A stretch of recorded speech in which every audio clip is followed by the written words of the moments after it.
Lembah Mansuli, ya saya percaya hanya 10% sahaja daripada kita yang pernah mendengar tentang sejarah ini. Tahukah anda bahawa Lembah Mansuli adalah salah satu tapak arkeologi yang sangat berharga di Sabah dan mungkin juga di Asia Tenggara. Kajian demi kajian yang telah dilakukan dan akhirnya membongkar mengapa tapak ini begitu penting untuk melihat sejarah awal Paleolitik di negeri Sabah. Dan kemungkinan besar di sinilah migrasi manusia awal sekali di Sabah sebelum mereka mula berpindah ke tempat-tempat lain disebabkan oleh peningkatan paras air laut. Lembah Mansuli terletak di Lahadatu Sabah. Ianya berada di jalan raya utama yang menghubungkan antara Kinabatangan dan Lahadatu, iaitu kira-kira 30 km daripada Lahadatu. Jauhnya pula daripada jalan raya utama adalah sekitar 5 km. Hai guys, kembali lagi anda ke dalam channel saya, iaitu Wells Official Channel. Tentunya suatu channel yang sentiasa memberikan anda maklumat baru berkenaan dengan fakta, konspirasi, mitos dan juga sesuatu yang bersifat historical. Berikut adalah 5 fakta mengapa Lembah Mansuli adalah begitu penting sekali dalam sejarah negeri Sabah. Pertama, mengubah fakta Paleolitik di Sabah. Guys, tahukah anda melalui kajian arkeologi yang telah dijalankan oleh Tom dan Barbara Harrison di Sabah menyatakan bahawa zaman Paleolitik di Sabah bermula agak lewat, iaitu sekitar 40,000 sebelum Masihi. Pentarikan mereka ini adalah berdasarkan penemuan rangka awal prasejarah yang dikatakan dapat dipertarikan pada 40,000 sebelum Masihi. Namun, dengan adanya penemuan Lembah Mansuli ini sebenarnya zaman Paleolitik di Sabah adalah jauh lebih awal, iaitu bermula 235,000 tahun dahulu. Pentarikan mutlak ini adalah dengan menggunakan kaedah pandar kilauan rangsangan optik. Terdapat 2 tapak yang telah dikaji di kawasan Lembah Mansuli ini, iaitu tapak terbuka Mansuli dan Gua Samang Buat. Kedua, terdapat 4 lapisan budaya. Oke guys, untuk membahaskan tentang Lembah Mansuli ini, ianya melibatkan 2 tapak Paleolitik, yaitu tapak terbuka Mansuli dan juga Gua Samang Buat.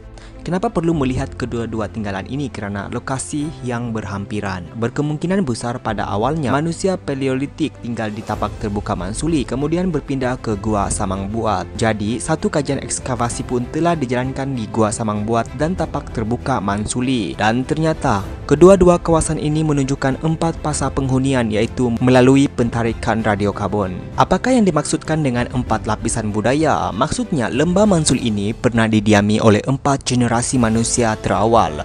Contoh, generasi A pernah tinggal di kawasan tersebut dan berpindah, namun masih meninggalkan bekas-bekas seperti kegiatan pembuatan dan lain-lain. Namun apabila sudah lama ditinggalkan, maka kawasan tersebut akan terkubur oleh tanah. Kemudian didatangi lagi kelompok B yang akan menjadi lapisan kedua, dan aktiviti mereka pula adalah berbeza dengan kelompok yang pertama itu. Kemudian diikuti kelompok C dan D. Oke guys, melalui kajian di Gua Samang Buat sahaja, penghunian pertama berlaku sekitar 46,000, kemudian 28,000, diikuti 15,000 dan 11,000 tahun dahulu. Walau bagaimanapun amat menyedihkan sekali, ternyata kajian di Gua Samang Buat ini belum sampai ke lapisan dasar tanah atas dasar keselamatan. Sementara itu, di tapak terbuka Mansuli pula terdapat 4 lapisan budaya, yaitu masing-masing berusia 15,400, 24,600, 52,600 dan 235,000 tahun dahulu. Kajian mendapati kesemua lapisan budaya di kedua-dua jenis tapak tersebut mempunyai bukti-bukti aktiviti membuat batu. Ketiga, penemuan keranda kayu balak. Penemuan keranda kayu balak ini sebenarnya ditemui melalui tinjauan awal yang telah dilakukan oleh Harrison. Beliau telah melaporkan tentang kewujudan 4 keranda kayu di lantai gua sewaktu kajiannya. Salah satu daripada 4 kayu ini merupakan keranda kayu yang terpanjang sekali. Malah nama gua, iaitu Samang Buat, adalah bermaksud keranda panjang.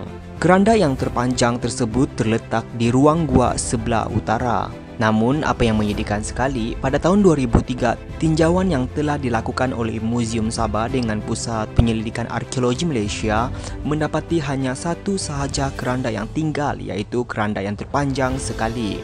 Manakala yang lain tidak ditemui sebagaimana yang telah direkodkan oleh Harrison. Keranda kayu balak tersebut masih mempunyai penutup dan badannya tetapi bahagian penutupnya telah rosak dan hanya tinggal 3/4 sahaja yang masih ada. Ukuran panjangnya adalah 368 cm dengan kelebaran sekitar 53 cm serta kedalaman bahagiannya sekitar 20 cm.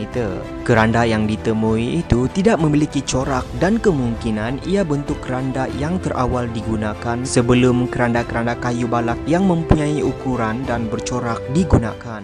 Keempat, cara hidup masyarakat. Sebagaimana yang kita tahu, kehidupan masyarakat Paleolitik adalah amat bergantung dengan alat-alat primitif.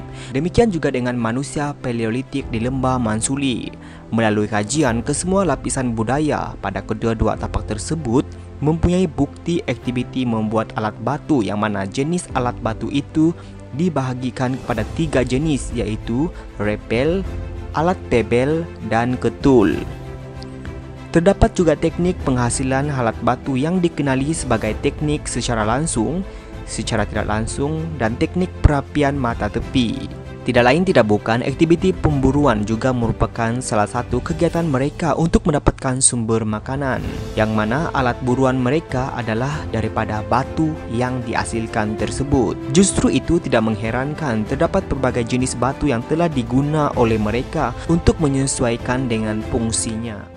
Kelima, telah wujud tasik kuno. Satu rekonstruksi ataupun pembinaan semula rupanya di lembah Mansuli telah wujud tasik kuno. Melalui kajian, tasik kuno ini terbentuk akibat daripada aliran lava daripada gunung berapi. Dengan adanya tasik kuno ini, maka masyarakat zaman itu akan lebih mudah untuk mendapatkan peralatan batu yang terhasil melalui akisan batu tersebut. Dalam kata lain, masyarakat Paleolitik telah beradaptasi dengan pesisir tasik kuno, yang mana endapan kelikir daripada tasik kuno menjadi sumber batuan untuk membuat batu.